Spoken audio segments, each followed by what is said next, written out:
Assalamualaikum warahmatullahi wabarakatuh.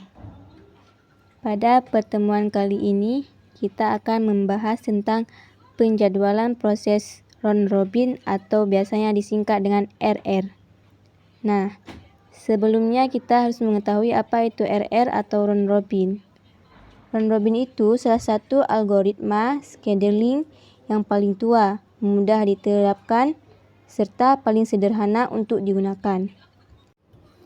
Jadi, ketentuan algoritma RR jika kuantum dan proses menjadi runnable dan pemroses dialihkan ke proses lain. Jika kuanta atau kuantum dan proses belum selesai, maka proses akan menjadi runnable dan pemroses dialihkan ke proses lain. Berikutnya kita akan menentukan TAT atau turnaround time untuk kuantumnya 3. Yang pertama ada proses, saat tiba, dan lama proses. Prosesnya ada 5 yaitu A, B, C, D, dan E. Saat tiba A itu 0 dan lama proses itu 7. Dan B itu saat tibanya 0 dan lama prosesnya 5. Dan C saat tibanya 0, lama prosesnya 8. Dan D saat tibanya 0, lama prosesnya 2. Dan E saat tibanya 0, lama prosesnya 6. Berikut kita akan membuat Gantt chart-nya. Nah, untuk Gantt chart-nya itu quantum time-nya itu ada 3. Dan kita akan buat lama prosesnya. A itu lama prosesnya 7, B lama prosesnya 5, C lama prosesnya 8, D lama prosesnya 2, E lama prosesnya 6. Kita akan mulai dari proses A. Proses A itu lama prosesnya 7. Jadi, kita akan buat proses A. Untuk membuat proses A itu kita lihat dari quantum time-nya 3. Jadi, kita akan berhitung dari 0. 1, 2, 3. Jadi, kita blok A di 3. Jadi sisanya tinggal 4. Nah, berikutnya untuk proses B itu lama prosesnya 5. Maka kita akan mulai dari 3. 1, 2, 3 berhentinya di 6. Jadi sisanya tinggal 2. Untuk C itu,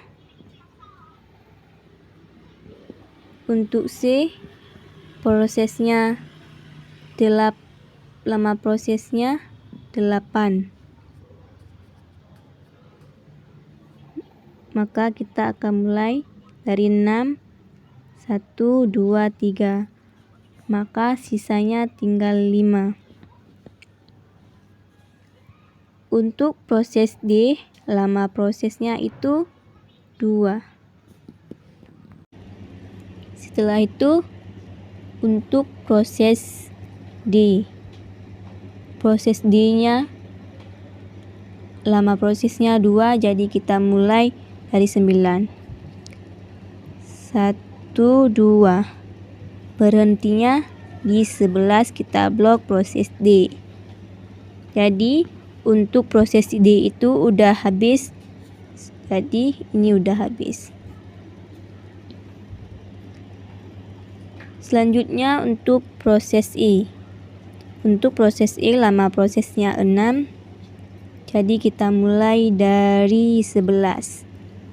1, 2, 3 kita blok di 14.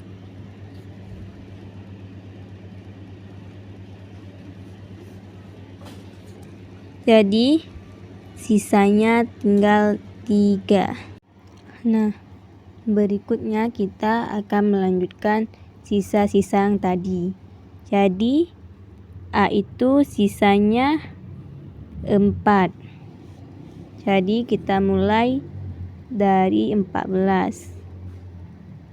Karena kuantum time-nya 3, jadi mulai dari 14, 1, 2, 3. Kita blok A yang kedua. Sisanya tinggal 1.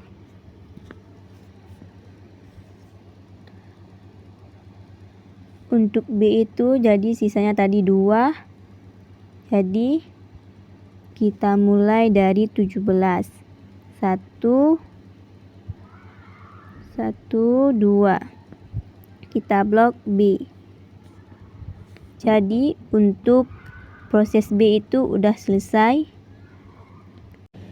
Setelah itu kita beralih ke proses C. Proses C itu lama prosesnya itu 8. Jadi kita mulai dari 6. 1, 2, 3. Kita blok proses C. Jadi sisanya tinggal 5. Karena quantum time-nya tadi 3. Jadi sisanya tinggal 5. Setelah itu untuk proses D. Proses D-nya lama prosesnya 2, jadi kita mulai dari 9. 1, 2. Berhentinya di 11, kita blok proses D. Jadi untuk proses D itu udah habis. Jadi ini udah habis. Selanjutnya untuk proses E. Untuk proses E lama prosesnya 6. Jadi kita mulai dari 11. 1, 2, 3 kita blok di 14.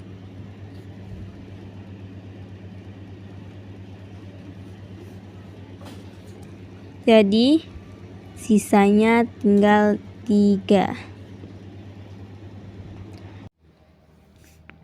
Jadi untuk proses B sudah habis. Sekarang kita mulai ke proses C. Sisanya tadi 5.